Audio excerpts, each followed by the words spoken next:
Welcome to Survivor Analytics. My name is Clyde. I am the true expert. And joining me this week is another expert of Survivor. There's no voice to the people this time around. Jack had another obligation. So instead, we have someone that I think is second place right now in our fantasy league in Alexis. Alexis, how's it going? Hello, it's going good. So we are now 2 episodes into Survivor 47, continuing our coverage of this entire season.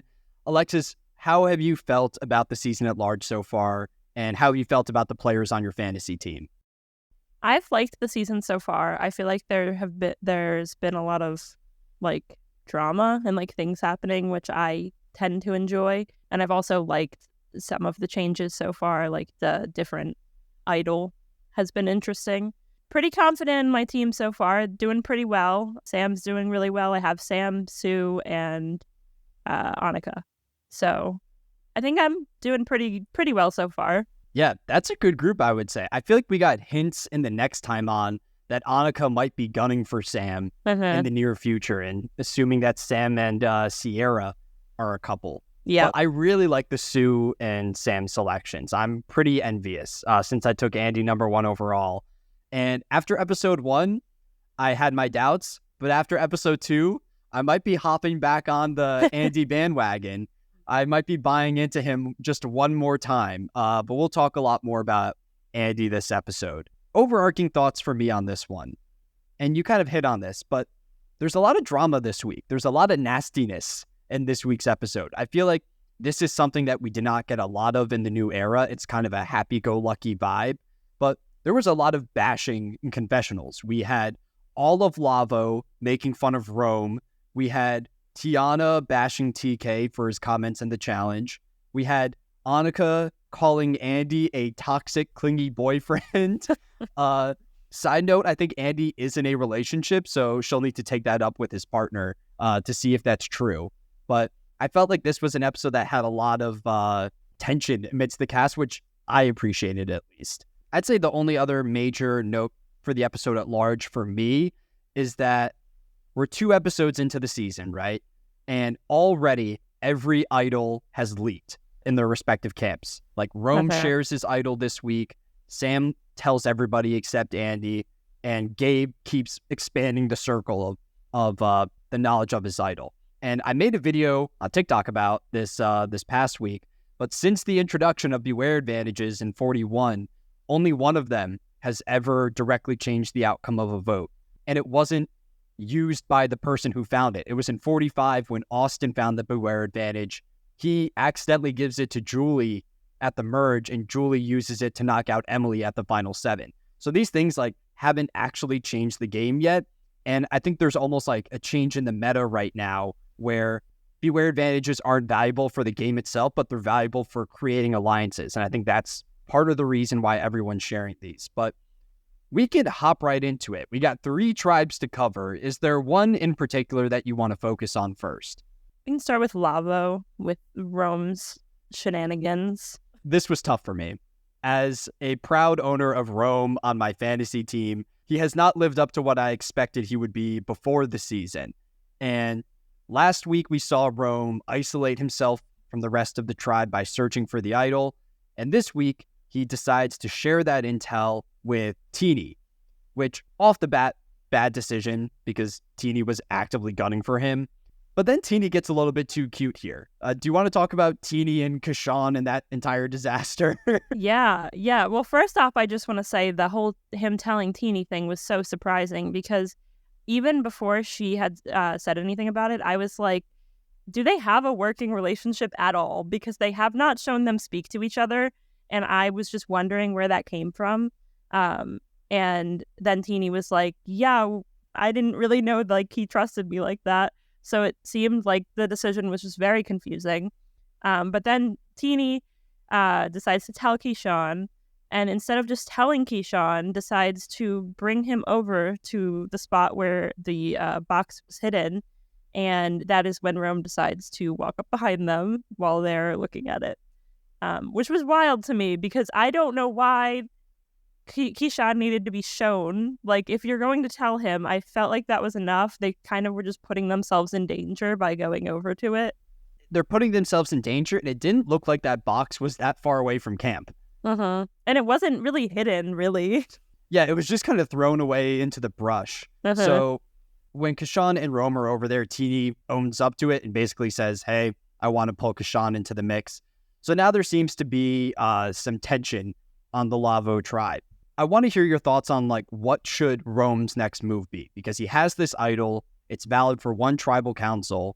I'm assuming he's going to play it at the earliest opportunity, right? So when he chose to take the first idol instead of doing another task, I was like, honestly, it sucks for him that is the better decision, I feel like, but I think it probably was, because there's a chance that he doesn't finish the next task, and if he doesn't, like, he was going home. Like, there was nothing for sure he could do about that otherwise. So he takes the single idol, and in theory, I guess the best thing would be to play it for himself, but now he's just let so many people in on the fact that he has it that it feels like they might not vote for him. So I don't know if, in theory, it would be nice if he could find out who they might be voting for and then play it for them, but I just don't even know if he has the relationships to do anything like that. So I think, honestly, I would think the best thing is just play it for himself. I think he's going to play it on himself. I agree with you that he made the right decision in just accepting the idol for one tribal. My fear with Rome coming out of the premiere was that he came across as like this hyper-aggressive player. I thought there was a real chance that he would just keep gunning for it until he got that final version. So in some ways, I think it might actually be good for him that he caught Teeny and Kashan doing this, because otherwise I could totally see a world where he keeps going for that next version and he gets voted out before he can unlock the final one. I feel like I know the least about the Lavo tribe out of the three so far, obviously because they haven't went to tribal council. But I feel like this tribe's edit is so heavily focused on Rome and not the dynamics of anybody else. So that either means that Rome isn't going to play the idol on himself and he's going to go home and we'll have a very clear explanation why. Or maybe Lavo just doesn't go to tribal council for a while, which is another bad read on my part. I said before the season that I thought Lavo would be the disaster tribe, and they've proven me wrong so far. I was comparing them to like Lulu and Yanu in 46. Only other note from the Lavo tribe for me is that we get an entire segment dedicated to bashing on Rome. And as someone that loves Survivor, this is like my biggest fear of going on the show. Like, I wouldn't mind going on and getting duped strategically or getting idled out of the game. My fear is going on there and being so annoying that other people have this entire saga laughing at me in confessional. We get so many comments about this. Let me look at some examples. Rome claims that he practiced fire making beforehand and that his current fire making record is 16 seconds. He immediately fails and Kashan makes the fire. Rome claims that he could have went to the NBA and that he could be a rapper. And I don't think Rome is that tall. Rome looks like he's like 5'8", 5'9", max. And he's not in the NBA because he stopped playing in high school. Like, otherwise he'd be in the NBA. Why did he stop playing in high school? Rome gives off the vibe that he has like a traumatic high school injury story, and that's why he didn't go pro. But my favorite segment in all of that was when he claimed that he wanted to be on the On Fire podcast because he has a history of podcasting, and they just pan immediately to Aisha. That was funny. But do you like Rome's presence as a character, though? He's interesting, definitely. I liked the whole segment of like things that he could have been. Like you were saying, like he was like, I could have been a rapper. I could have been an NBA player, and like something about Michael Jackson too. Like he could have been a dancer, and then they just show him doing like a dial-up internet sound. So I guess he also thought he could be dial-up internet. Like it was a really funny sequence of events, I thought. But I think that he's good from a viewer standpoint, from a comedic standpoint. I like watching players that are semi-failing and flailing, I guess. I personally, to an extent, liked watching Banu last season. What? Because it's funny, it's interesting. Like, he's bringing interest to the season, I think. But I think that if I were on his tribe, I would also be going insane. I think the thing I'm struggling with Rome is that I don't see him as a 0-vote finalist. Because sometimes you'll see these contestants that rub other people the wrong way, and someone will look at them kind of like Sam looks at Andy this week and says, oh, I can kind of drag you far, and you might be an easy beat. But I'm worried that Rome might be too unbearable for anyone to even be willing to drag him that far in the game. And I think it'll really come down to how many immunity challenges does Lavo win. Like, if they win 4 challenges and we're right on the cusp of the Mergatory, are we still going to be at the point of, oh, we got to vote out Rome because he's annoying? Like, I think Rome's longevity will be very tied to the timing of the Lavo Tribal Council. I do wonder, too, how much of the way he's gelling with his tribe. I know part of it's probably that he's annoying them. I know that a lot of it could be the edit, too. But I wonder how much of him gelling with this tribe has to do with the fact that he was basically caught searching for the idol, which is so funny looking back because he now has an idol for just one tribal council after basically seemingly ruining all of his possibility for relationships on that tribe. Like, it just seemed like nobody trusted him because of that. And now he got the one idol to keep him safe for the first tribal. But if he hadn't gone through all of that, I wonder if he would have been the automatic first boot. Yeah, that's a really interesting point. Like, I wonder if in the new era, is it even worth it to search for the Beware advantage out of the gate? Because more often than not, you're going to need to jump through 8 different hoops just to acquire it. And I feel like in the early game, that's when people are most paranoid when you go searching for it. Like, I think you might be better off, unless you're obviously on the bottom, like Andy, not searching for the idol and waiting till the merge. Because by the merge, everyone is so scrambled. That's kind of your ideal opportunity to go find that thing. And then you won't need to, destroy driftwood or pour water on a log or what was one of the other challenges? Jump into the well? Or jump into the well. Like, I don't know. I think I'm good on the Beware advantage antics. But anything else from Lavo before we look at a different tribe? I don't think so. I think that was basically what they showed. They didn't show a lot of them. Yeah, Lavo is the invisible tribe so far this season, and it contains the 2 most invisible players in Sol and Genevieve. Sol remains the most under-edited contestant on the entire cast. I think he has 2 confessionals so far all season, and both of them are him talking about Rome. He seems to be in love with the Rome storyline. He also doesn't get a lot of shots in general, which was interesting. This is jumping ahead a tiny bit, but just one note that he did get one shot in the challenge where he got a bag of rice thrown on his head by Rome. Like, he said, don't drop that, and Rome just basically smashed it down from the top of the thing into the water. So that was his one shot that I got, which is also about Rome, so that was funny. That's very on brand for Rome. And I think in the opening title sequence, there's a shot of Rome falling through the air, and then might be him jumping off of that wall in the immunity challenge.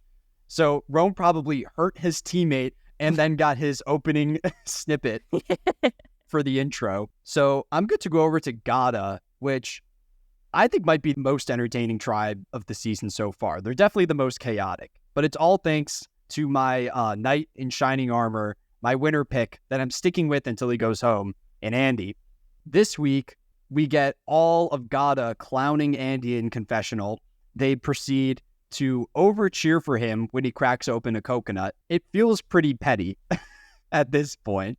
That would make me feel worse. I was so surprised by how he seemed to be so oblivious to so many things, because he was like he knew they were joking, but he was yeah, he's in on the joke. They're cheering for me. And I was like, if they did that to me, I would be like, I hate these people. Well, they're doing what he wanted them to do. How should they respond in this case? This is fair. And then, I don't know if you noticed, but later in the immunity challenge, when he's stabbing that bag of rice with the knife, which he's a little bit too eager to do. I think we had some Andy releasing anger in that moment. But as he's stabbing the bag, the Gada players are saying, oh, treat that thing like a coconut, crack it open, Andy. They won't let it go at this point. But we get this segment where the women on the tribe are going to go idol hunting, which means Sam is going to be left to babysitting duties. He's going to need to watch Andy. But it's like every common party movie that you'll ever see, where the parents go out of town for a little bit and leave the teenagers to their own devices. Sam decides to go take a piss, which gives Andy the perfect opportunity to go find the Beware advantage. That was crazy. I did not expect that at all. The whole sequence was surprising because it didn't even seem like it was like he was waiting for Sam to leave and then he was going to go search for an idol. There was even this conversation between them where Andy's like, "Do you think I should look for an idol?" And Sam goes, "I don't think so." And he says, "Okay, I agree." And I'm like, "What are you doing?" And then he's saying like then Sam went to the bathroom and he's left alone and suddenly he's spiraling is what he said. And he was left alone for like a minute and he starts spiraling again. But this time the spiraling led to him looking for an idol, which was the good choice. That is what he should do because it was really obvious that he was on the bottom. But then he finds it and then he doesn't take it, which is so wild. I don't know how he had such a poor read on what was happening, that he was being babysat, that the girls were on their own. So I would assume that they were searching for an idol, but he didn't think that. There was also a sequence where he was like, "What do you think they have to talk about for so long?" And Sam was like, "I don't know, girl stuff." And he was like, "Yeah." Like, he just doesn't realize he's still playing this game. So then he decides not to take the idol, not realizing that people are looking. I just don't know how he didn't think people were looking. And then it's gone, obviously. And that was just such a surprising choice to me. Like, I'm a Beware advantage hater. I've said it over and over again on the podcast, but I think one of the few instances where you need to take that risk is when you're on the bottom and you need that immunity. This was like one of the few times where I thought Andy should take the idol. And I think it kind of goes back to his general philosophy on the game. I remember watching his EW interview before the season started, and he said before the season that I don't like Beware advantages. I'd rather have knowledge of the advantage than holding it myself. And I think he's kind of sticking to that strategy almost to a fault because he's kind of living in one of those situations where that strategy doesn't necessarily apply. When Andy left that idol behind, I immediately knew it would go and bite him in the butt because that segment ends of Andy leaving the idol in the tree. And we go to a commercial from Jeff where he says, quote, "Everybody thinks they'd be a great player, but there's only one way to find out. Apply to be on Survivor." I'm like, wow, they're spoiling the episode in the commercials. Jeff is hinting at the fact that like Andy thought he'd be good at this, and clearly it's not going well. I as a point to that, I think I could be wrong, but I do think I remember this from last season. When Liz had her freak out, there was a cut to commercial, and Jeff went, "Survivor's hard." Like, I was like, this is so funny. So I do actually believe they probably did that on purpose because they've done it before. Yeah, but at least in the Liz example, they do it after her meltdown towards Q during the challenge. This is a time where Jeff is alluding to the fact that Andy will come across as a bad player this episode. Because we get back from commercial and Sam goes on to find the idol. He shares that intel with everybody. He initially finds it with Annika, and then his true ally on the tribe seems to be Sierra, so he ropes her into the mix. And at that point, Annika's going to tell Rachel. I might as well tell Rachel myself. So it seems like even though the idol is public, Sam was able to build a lot of bonds with this thing. That's all great, but I'm more interested in the Andy-Sam dynamic because Andy approaches Sam and says, "I found the Beware advantage, I left it, and someone else took it." So now we have an instance of Andy being honest with Sam, and Sam is starting to think, maybe I should align with Andy for the long run. Like, yes, this guy is going to melt down every other day. Yes, I can't leave him alone to go take a pee for 5 minutes, but he seems completely loyal to me at this phase. Like, where do you see the future for Andy and Sam? I think Sam will probably end up going with Andy. It seems like the original alliance wasn't really as strong as it seemed at the beginning because it seems like Annika and Rachel are aligned and Sam and Sierra are aligned, but it doesn't really seem like they're fully like it.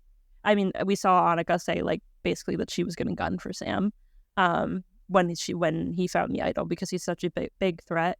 So I think that honestly probably will end up leaning in Andy's direction. That would absolutely melt my heart. I hope he plays it on Andy next week. I will predict that I think he's going to play it on Andy and knock out Annika. We had a segment in the premiere that kind of gave Annika a negative edit for her leadership style. So I said last week that they're putting the crumbs in place to lead us to a potential Annika elimination. And I just thought this was a great segment overall. I've been watching a lot of How I Met Your Mother, and I just finished the 9th and final season. So there was kind of a nice parallel here where, spoiler for How I Met Your Mother, which came out the finale came out a decade ago, so you're a bit late. But in the finale, Barney Stinson, famous asshole and womanizer, does not want kids. And in the finale, he has a child, and there's this real heartwarming moment of Barney looking at his daughter and saying that, like, I will devote everything to you. I think Sam had a similar instance here where he was stuck on babysitting duty. He wanted nothing to do with Andy. But once he spent a little time in Andy's corner and he got that idol in his pocket, he looks at Andy and he says, maybe we can make something work in the long run. So the Andy winning arc is still fully alive in my book. And I think the biggest takeaway from this tribe is like what you said, that majority of 4 isn't a real cohesive unit. It's 2 pairs that are kind of working together out of necessity. Which it makes sense then to break into 3, and it seems as though since Andy trusts Sam, that's good for Sam. I think there's an argument for Sam playing the best game on the island so far. Like, granted, we're only 2 episodes in. Last week I would have said Teeny, but after the entire idol situation, I feel like that title has to be lost now. So respect to you for taking Sam with the number 2 overall pick. Once again, our legacies are intertwined. The number 2 overall pick could potentially save the number 1 overall pick. Anything else you want to talk about with Gada, or do you want to take a look at Tuku? We can go to Tuku. The big storylines at Tuku this week is that there are 2 larger alliances of 3 forming. On one side, you have Tiana, TK, and Kyle. And on the other, you have Sue, Caroline, and Gabe. And Gabe is dead set on keeping that core 3 together, to the point where he's not only going to have Sue in the mix on the immunity idol, but he's going to leak that information to Caroline as well. Like, how did you feel about that move from Gabe's perspective on expanding the circle? I normally wouldn't agree with it. I normally think that it's better to keep it to yourself. But like, I agree with what you said, that it seems like idols are leaning more towards a way to form alliances.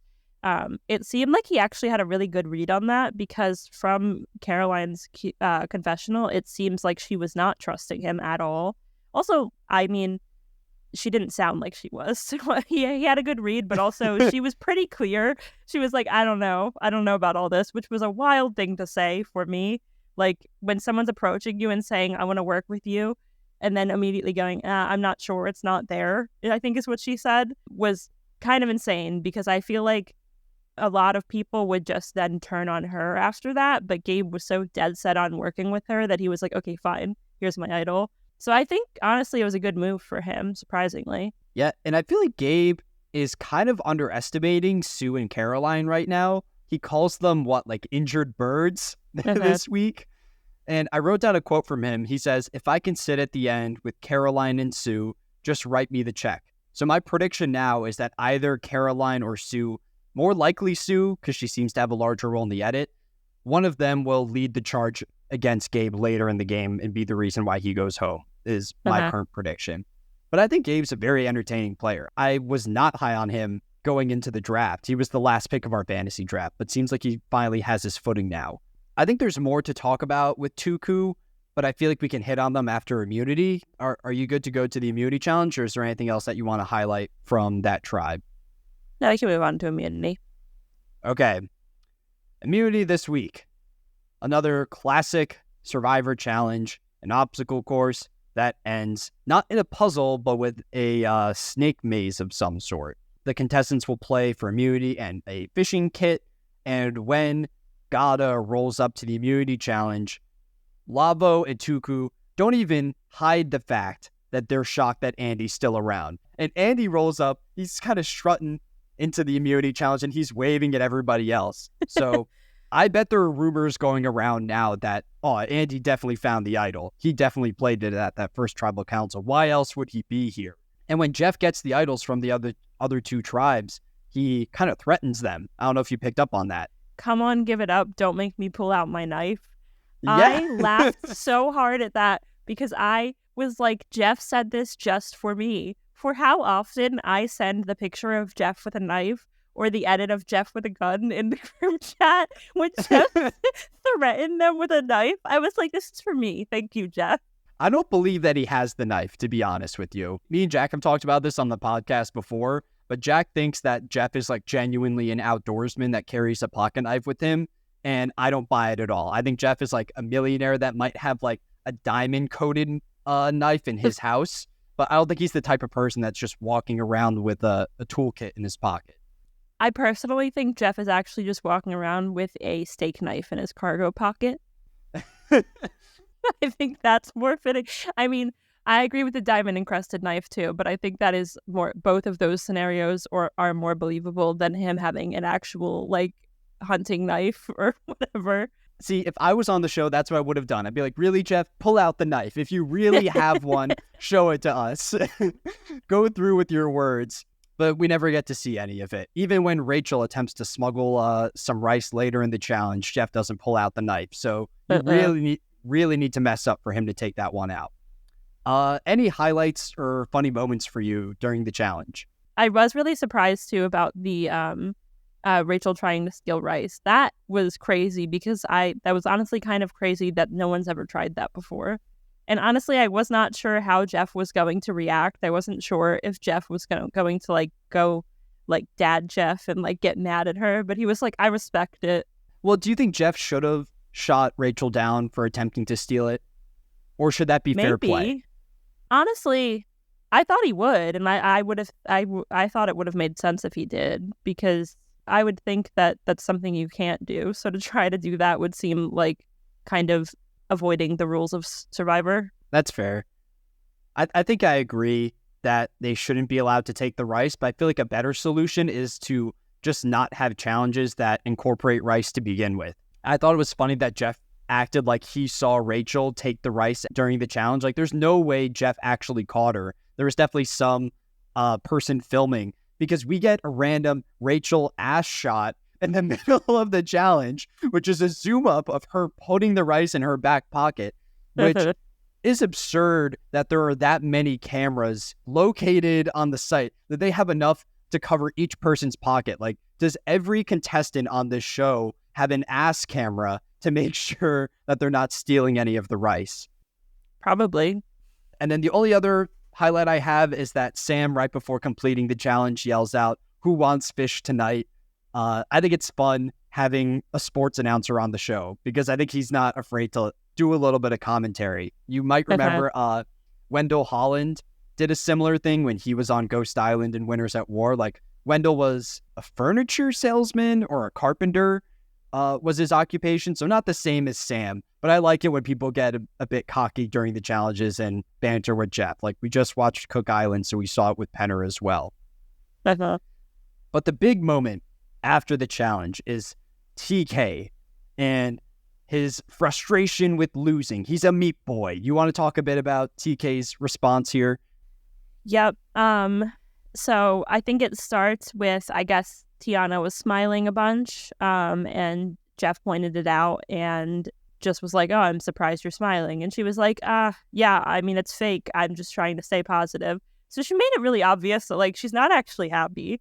And then TK just gets like angry and is like going off about her smiling. And I also thought a comment about the Meat Boys thing. That's why I think that the Meat Boys are actually a curse in this game, because people think they're going to do so well because they're good at challenges. But that seems to be their downfall, like more often than not, because they're so focused on winning. I don't think this is the first time something like this has happened with a Meat Boy. Like, they're so like, we have to win, we're winners, that they just completely ruin their social game. Like, they have no concept of the rest of the game, which was so funny with TK, because then as you go on, like, this is more intertribal, but he just thinks that he has a read on Survivor and how you're supposed to play Survivor, and how Sue's not playing it right and no one's playing it right, but he's ruining his own game in the process. So that's why I don't love the Meat Boy thing in Survivor.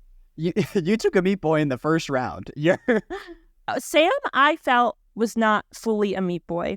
I would not have chosen him until I saw, honestly, his whole like musical theater thing and all of That that. won you over, the Everything Man bit that Brandon It pulled a did. couple seasons back.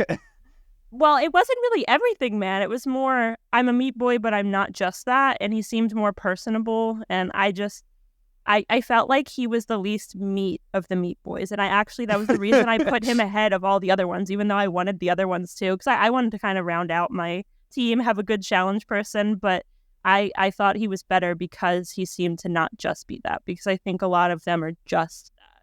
I think that's fair. I will say TK is an exception in that you'll see these meat boys all the time on the show where they care a lot about the challenges and it ends up being their downfall. But it's rare that they go out this early due to their focuses on the challenges. We can probably talk about this later, but I'm a little bit concerned for the future of Tuku now that TK is gone. Because the letters T and K are 50% of the word Tuku. So if you get rid of all of their challenge ability, I don't know what's going to be left for them. So I'm good to go to Tuku post-immunity if you are. I don't know if we even said the final standings, actually. You got Gata first, Lavo second, Tuku last. They're going to tribal. And we have two players here that are in an interesting position. It seems like we have two clear pairs. One of them is Sue and Caroline, and the other is Kyle, the invisible Kyle, who rarely ever talks this episode, and TK. And they're both kind of fighting to get Gabe and Tiana on their side. So I wanted to talk about the perspective of each of those contestants. I guess we talked about Gabe a little bit earlier, but do you think Gabe is making the right choice by aligning with the two women? I do think so. I think that he's getting a little bit like ahead of himself with it, like with all the things we've said before, where he's like wounded birds and if I take them to the end, I'm winning. But I do think it's the better option out of his choices because we know as viewers, it doesn't seem like he was even really fully in the other alliance. Like they were just pulling him along as a number. With Sue and Caroline, it seems like they actually want to work with him. So I do think that he's making the better choice. Their like gung-ho-ness to go to Rocks was actually really surprising to me. Yeah, I was surprised that they were that willing to like fall on their sword in the first tribal council of the season. I'd say with Gabe, I'm interested to see his loyalty for the long run of the season because we get moments where he seems like this very dynamic player. Like he's searching for idols. He's pretty aggressive.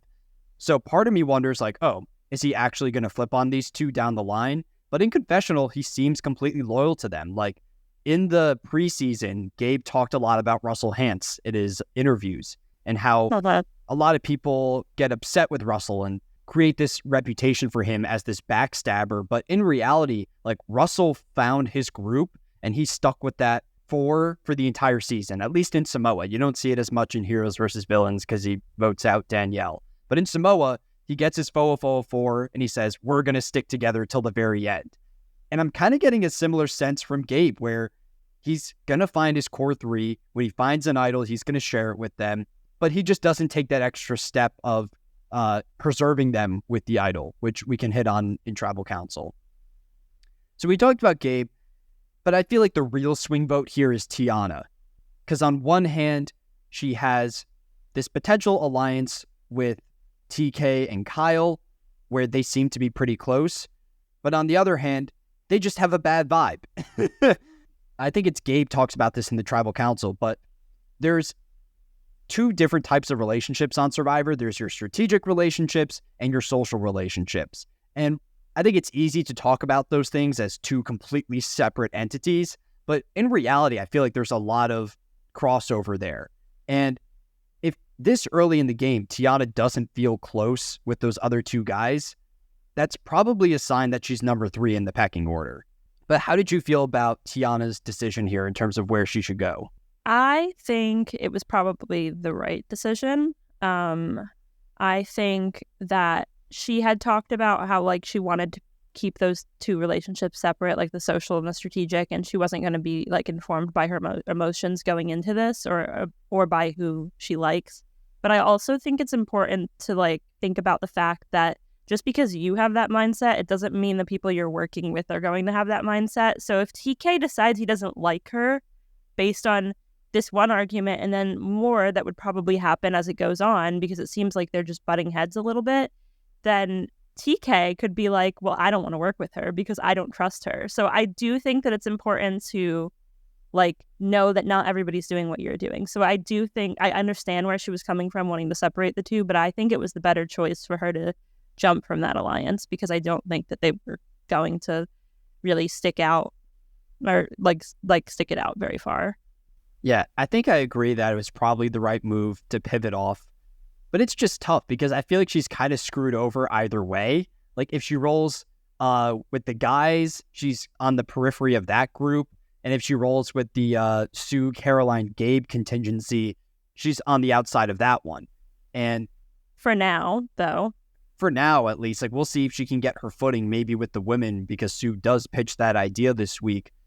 But my real worry with Tiana down the line is that if Tuku loses another immunity challenge and they go to tribal council, Kyle is the only person that was left out of the vote this week, but he's also your strongest physical competitor remaining.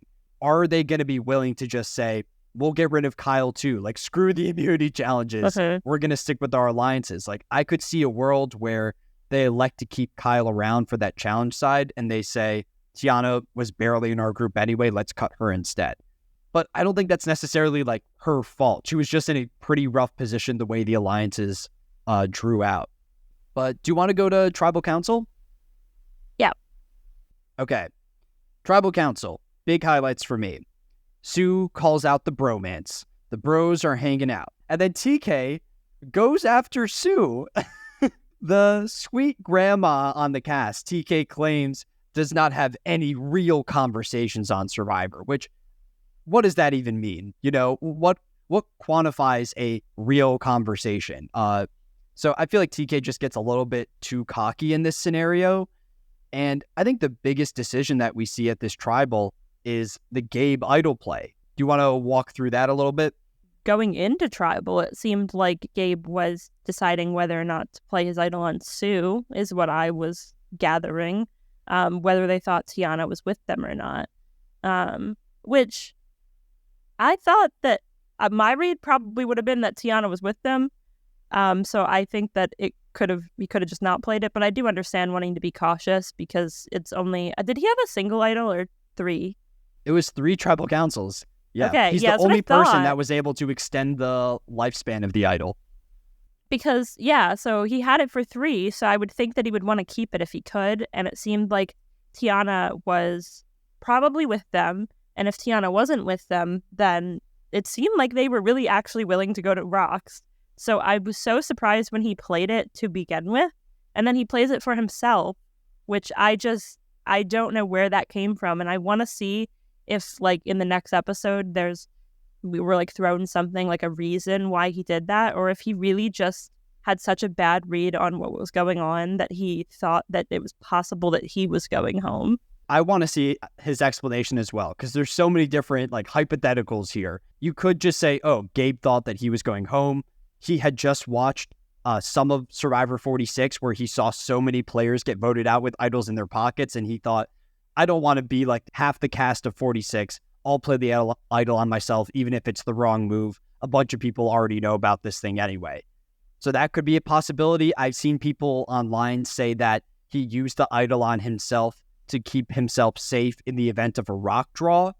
But if a rock draw worked out, that means you would have 3 on Sue and 3 on TK. And in that case, aren't you just better off playing the idol on Sue to begin with, to prevent the rock draw in its entirety? So, and then the other, I think the craziest theory I've seen on this is that this is like threat level management for Gabe, in that he wanted to use the idol because everybody already knew about it. So he would flush the idol without revealing his relationship to Sue and Caroline. Because if he plays it on Sue, then that's like such a public act showcasing their alliance. So at least they could fly under the radar a bit more.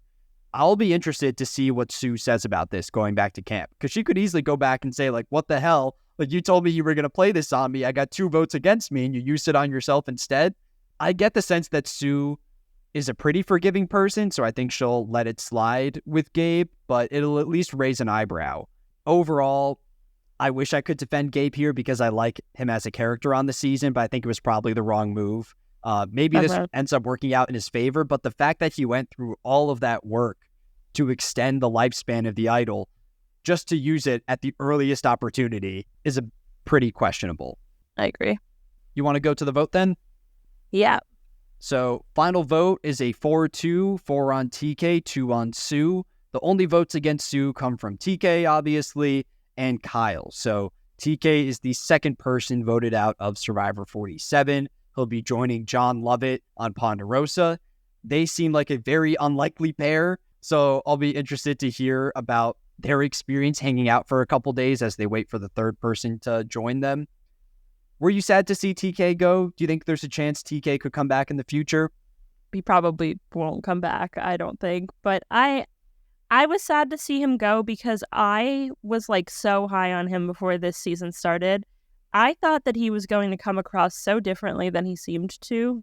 I thought that from his videos and everything, he seemed so likable. And I was like, oh, he's going to do great. He's going to be so likable. Maybe he'll even get voted out because he's so likable, because he's a meat boy, but also likable. And then he gets voted out because like he's rubbing everyone the wrong way, or at least Sue and Tiana. Yeah, so I was sad to see him go because of the potential that I was expecting to see. And he seemed like, obviously Survivor is not who they are as a person. Like, I do think that the read on him being very likable and nice was probably like how he is as a person. This is how he was in the game. So it was sad to see him go. I don't think we're going to see TK come back. When I go to make my like player rankings at the end of the season, TK will rank low, obviously, because he got voted out at the earliest opportunity. And people aren't going to like this, but I'll probably rank TK below Andy. Regardless of where Andy places on the season, regardless of what mistakes he makes, maybe he does something disastrous that'll make me drop him further. But I think it's just a really bad look to be a physical competitor and get voted out this early. Like, maybe this is a tribe that just straight up doesn't care about challenges, but I think you need to really mess up for a group of people to overlook that side of the game entirely in the second tribal council. I don't think we've seen an instance like this at really any other point in the new era. The only one that I can think of is in 44, the Ratu tribe tried to vote out Brandon in the first tribal council, but he plays an idol and knocks out Maddie Pamela. So that's the only other instance I can think of in recent history where a tribe was willing to gun for the meat boy right out of the gate. But I'm all set to go to winners and losers. Is there a particular spot that you want to start? Like with winners or losers? Yeah. Are you an optimist or a pessimist is the question. I guess I'm a pessimist because I'll say winners first. So my winner, I have Sam. I think Sam had a great week, and I'm not just saying that because Sam could potentially save Andy down the line.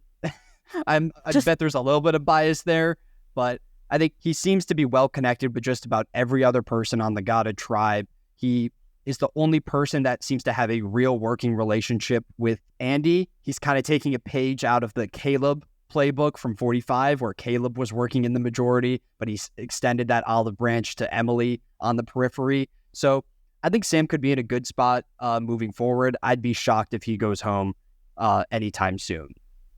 So who was your winner? I said Sue, the epic boss girl herself. I will also point out that everybody in the draft saw the episode title before the episode was on, and it was titled Epic Boss Girl. And Clyde thought it would be Annika because it sounded like something she would say. And then we were like, but Epic Boss Girl, not Epic Girl Boss. And I said, I think it's Sue because I think she doesn't have the lingo down, but she has the spirit.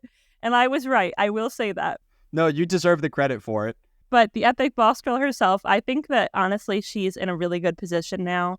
I think that a lot of what happened in Tribal had to do with her relationship with Tiana and her read on the tribe dynamics to like use Tiana's annoyance with TK to get her on her side. I also think she did a great job of egging TK on during Tribal.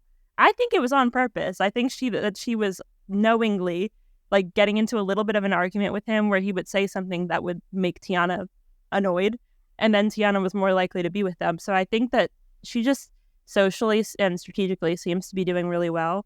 And then even if Tiana hadn't voted with them, it seems like she might have set herself up to be safe with Rox because she was going to get the votes and then she was going to be safe.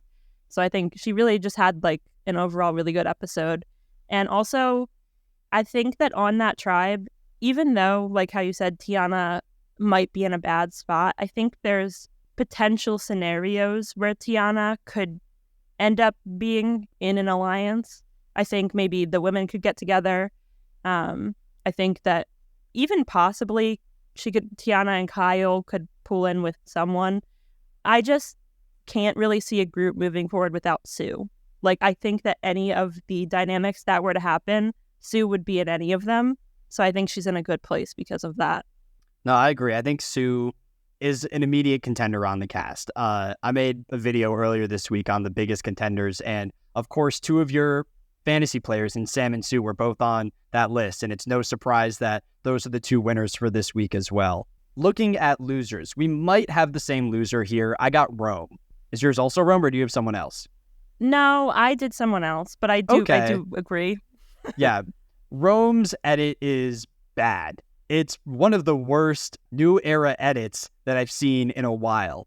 Like, we don't learn a lot about Rome's backstory. We don't get flashbacks showing photos of him when he's like 5 years old, like we get from any other contestants.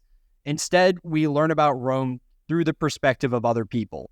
And those people think that Rome is annoying to have around. So I think the question with Rome really is, how far does he go? It's not, does he win? Because I just don't have a lot of confidence in Rome making it to the final tribal council and being well-liked enough to actually get enough jury votes. So I'm hoping that he'll be a fire on my fantasy team, play that idol correctly, get me some fantasy points before he likely goes out in the pre-merge. So my loser might be kind of probably not the total best choice, but I was more thinking of, like, I do think Rome's a really good one, but I was thinking of the tribe that we saw the most of, the one that went to tribal council. And also, I know that Kyle would be a really easy choice since he was the only one left out of that vote. So I didn't choose him. I would say maybe Gabe. Oh. Hear me out. Okay. I don't think that's a bad pick. Yeah, I mean, he used the idol on himself, which I think was a bad move. And like we've pointed out, it could potentially put a divide in his alliance if Sue ends up getting mad at him about it, but that's only a potential scenario.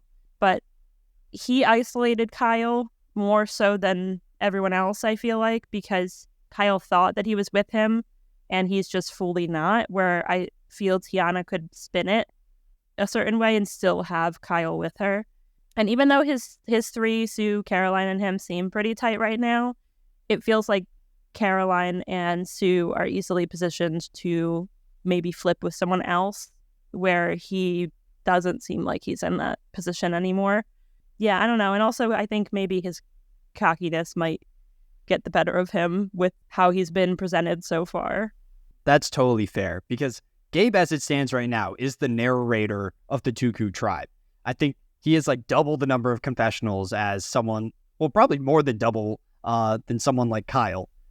But I considered Gabe for the loser because I just think playing that idol there makes no sense at all. But I just feel like I didn't have enough information on Gabe to make that choice. I feel like we'll know next week if Gabe was a winner or a loser coming out of that tribal council. But I'd bet at the end of the day, you're probably going to be right, and he won't look too good going back to camp. Quick dishonorable mention from me to Beware advantages.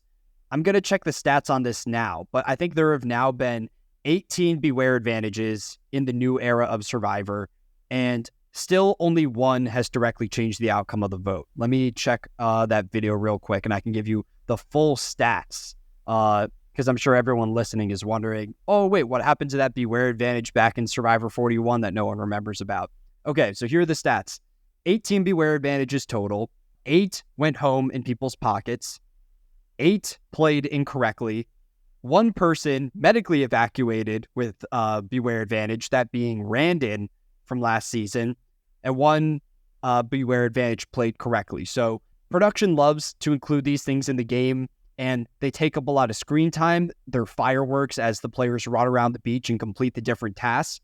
but they don't really affect the game itself that much in the grand scheme of things. So they're getting my dishonorable mention. Do you have an honorable for this week? I can do a dishonorable. A double dishonorable? I'm down. Yeah, I'm all in favor.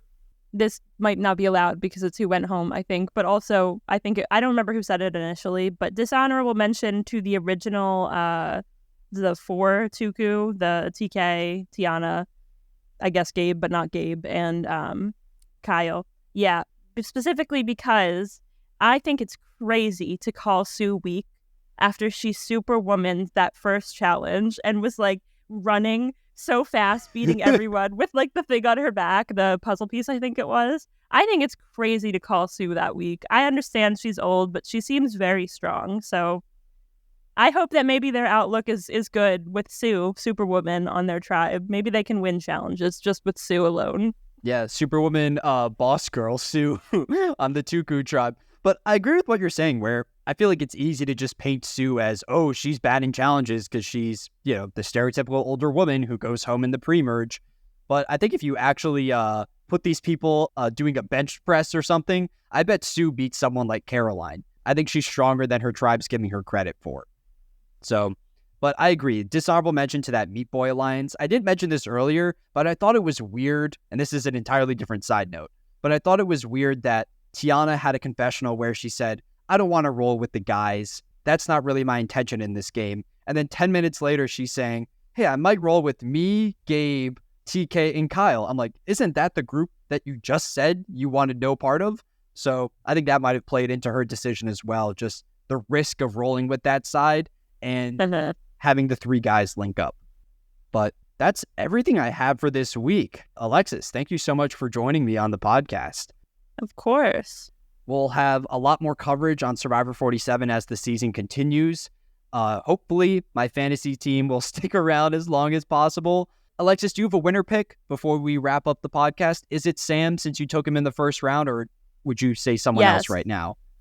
For once, I feel like I actually took my winner first, and it is Sam, because I feel like I had the option to take who I wanted to win first because I was finally high enough in the draft. But yes, my winner pick is Sam. Okay. And have you picked the winner in the past? I know you had Kenzie on your team, but was Kenzie your winner pick? So Kenzie was my winner pick, but I didn't pick her first. That I don't know why I keep doing that. But yes, I mean, at least out of the people I chose, I thought Kenzie would win. Okay, so you heard it here first. Alexis has a 100% hit rate on these winner picks, so Sam is guaranteed to win the season. But thank you, Alexis, for joining me, and we'll catch you all next week.